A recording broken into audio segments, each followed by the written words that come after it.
C'est comme si je parle à cette table. Ils ne comprennent pas.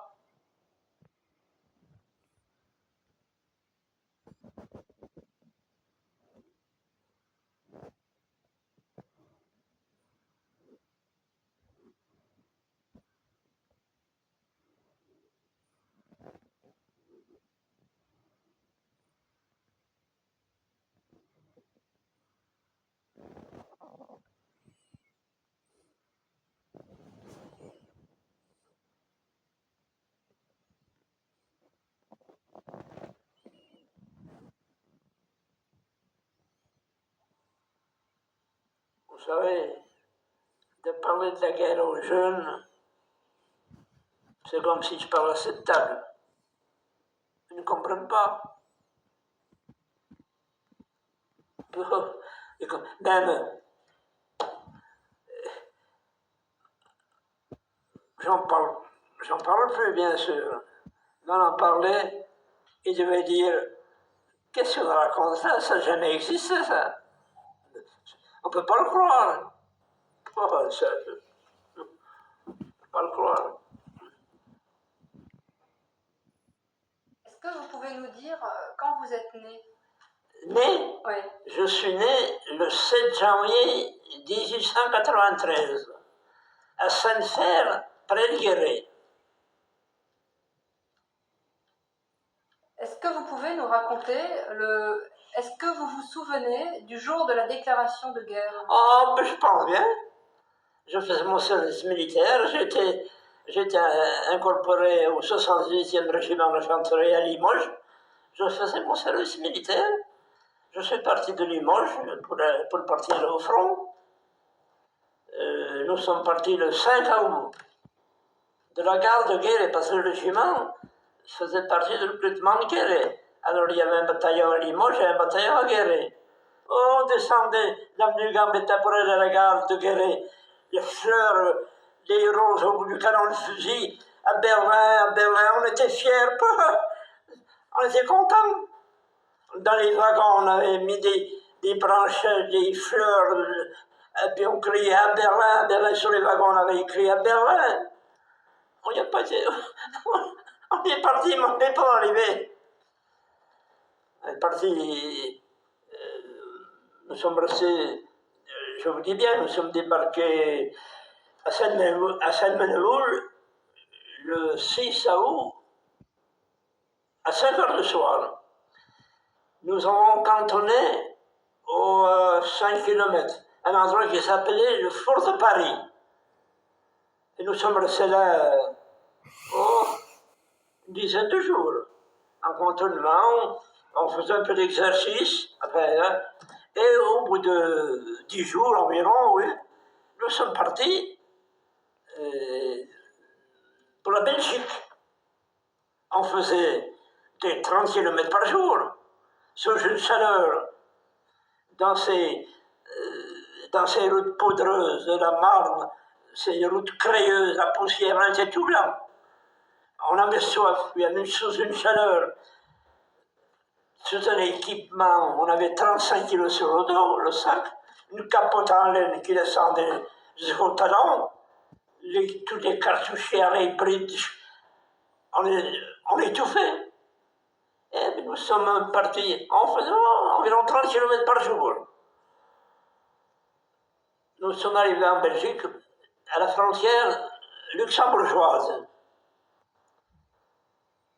Et là, on n'a pas été bien loin. On a été jusqu'au 28 août. On a fait la grande bataille de Bapaume. Vous avez peut-être entendu parler, j'en sais rien.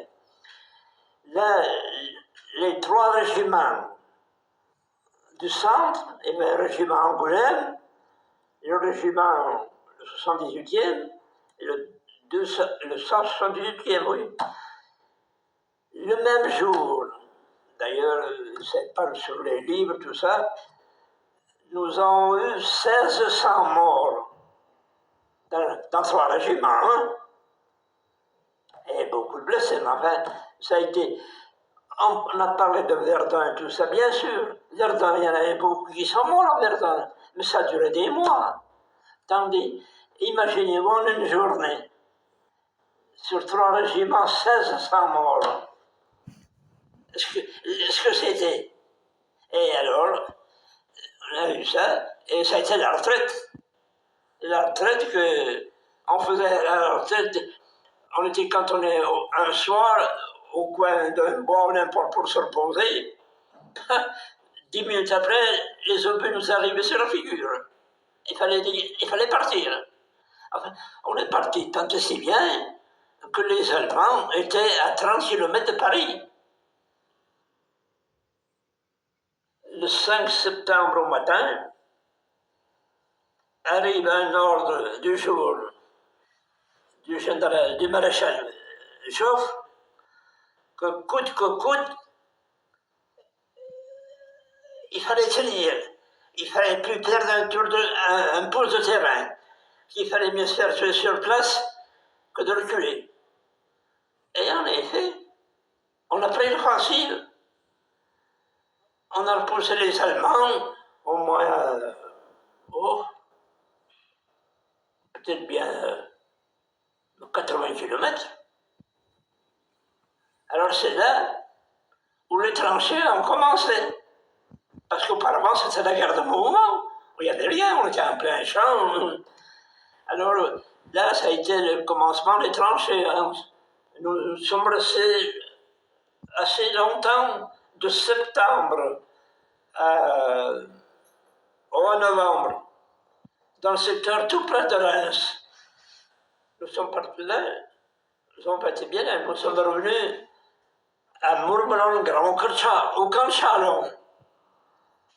Là, nous sommes restés jusqu'au mois de mars. On allait aux tranchées, 8 jours, on revenait 8 jours au dépôt, au repos, et on repartait 8 jours dans les tranchées. C'était un hiver rude, l'hiver 14-15. Le pain, on le coupait l'âge. Quand on arrivait dans des endroits qui avaient des branchages, quelques feuillages, quelques planches, on tâchait de faire des abris comme on pouvait. On se protégeait le mieux possible. C'était à 1,80 m de profondeur. Puis il y avait le parapet dans la terre qui était devant nous. Et bien on était là, couchés sur des branchages, des caillebotis, tout ce qu'on pouvait trouver pour se coucher. Et puis on restait là.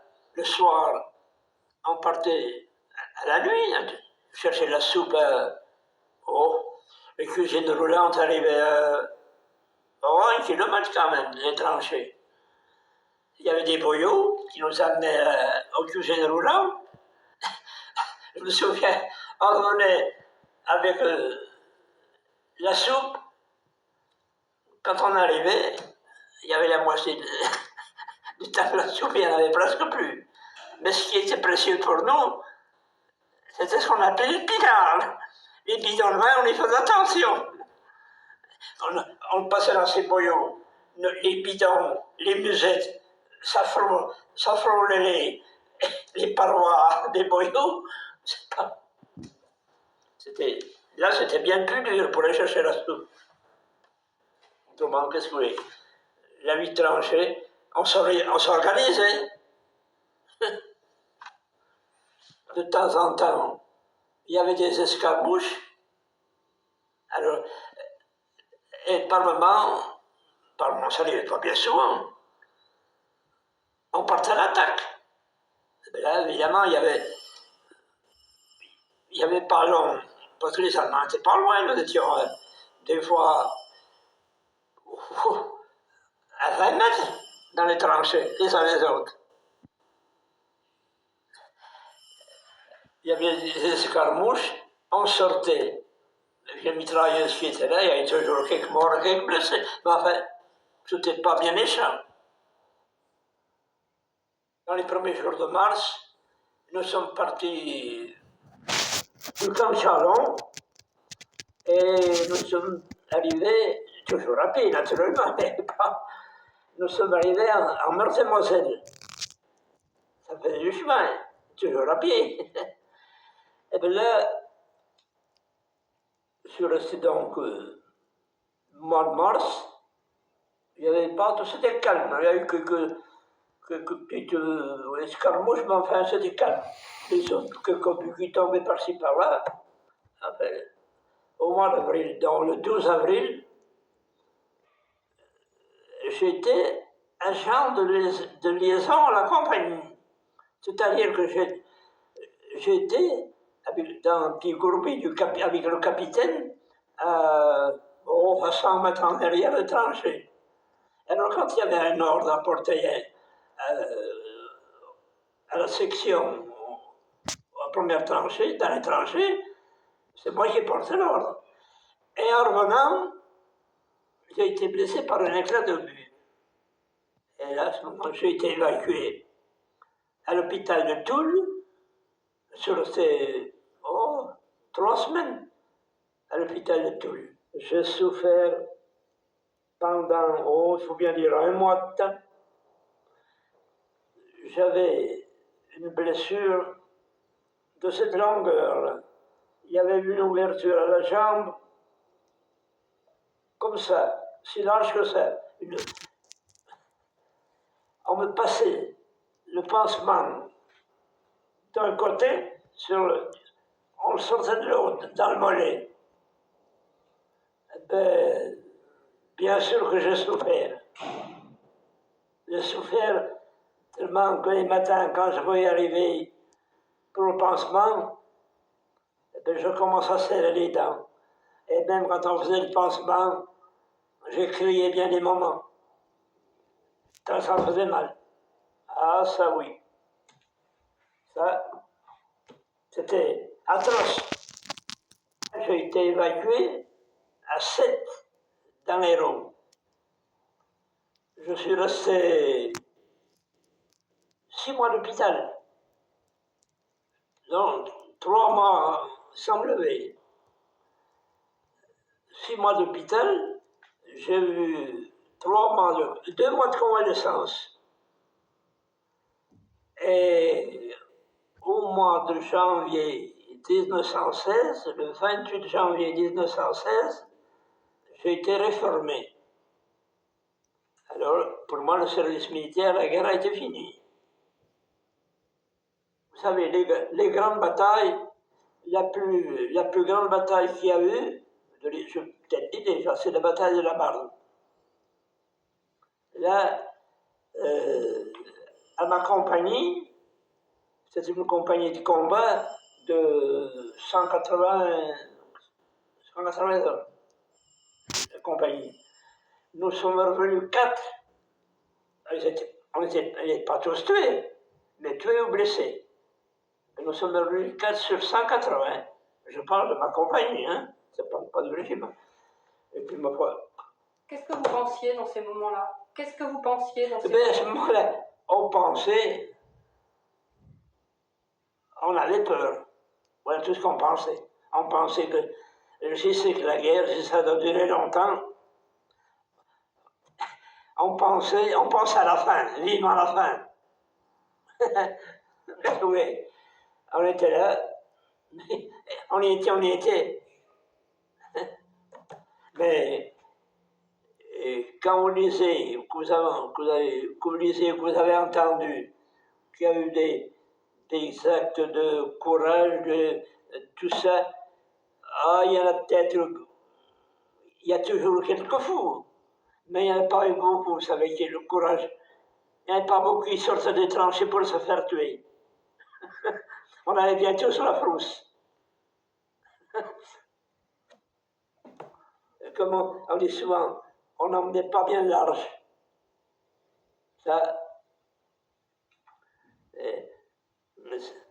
c'est bien vrai quand vous voyez souvent, vous entendez quand elle a eu une citation, soldat courageux, qui a fait ci, qui a fait ça, bien sûr, parce qu'il s'était trouvé dans une position où il ne pouvait pas faire autrement.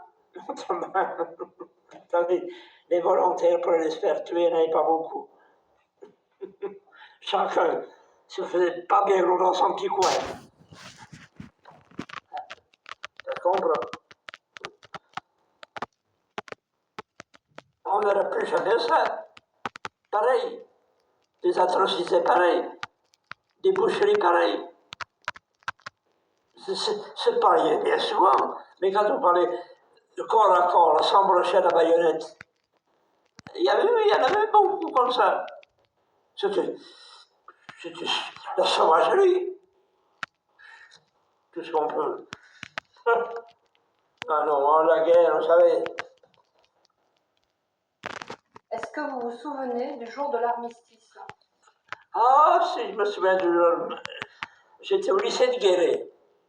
Et le soir, dans la soirée, vers les 4 heures, qu'on a vu que c'était affiché à la préfecture, enfin, la guerre est finie, les cloches sont mises à sonner, tout le monde, c'était une euphorie, tout le monde sortait chanter, les cafés ont été pris d'assaut.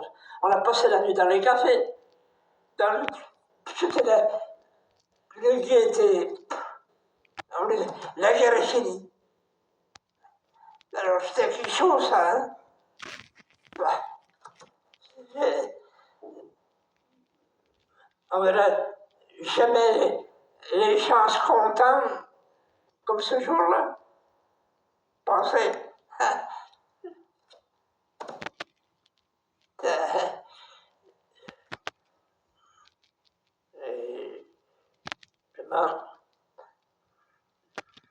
Malheureusement, ceux qui n'étaient pas là, enfin,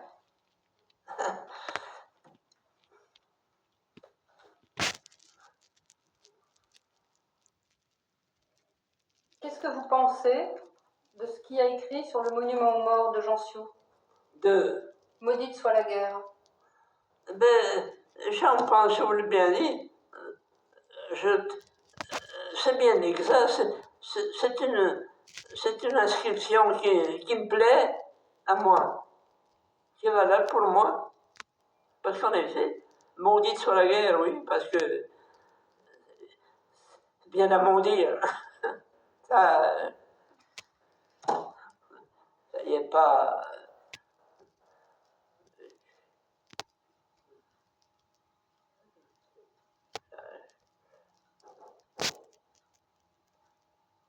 Parce que la guerre, vous savez,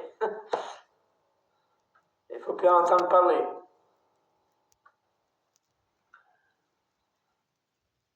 Des morts pour la France, ça vous plaît pas? Des morts pour la France.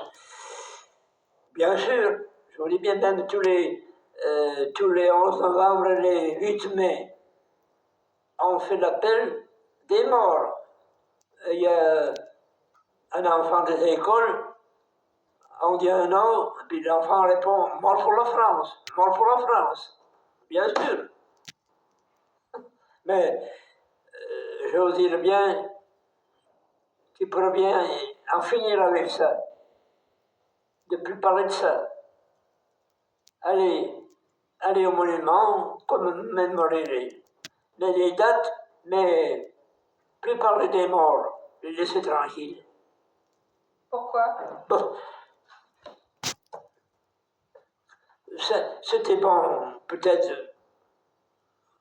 dans les premières années qui ont suivi la fin de la guerre, mais après, 70 ans que la guerre est finie, entendre tous les ans, 2 fois par an, sortir les mêmes noms, entendre les mêmes paroles, mort pour la France, ils ont bien été obligés de mourir pour la France. Puisqu'on les a fait partir de chez eux. Qu'est-ce qu'il fallait faire? Bien sûr, mais ils n'y ont pas été comme volontaires.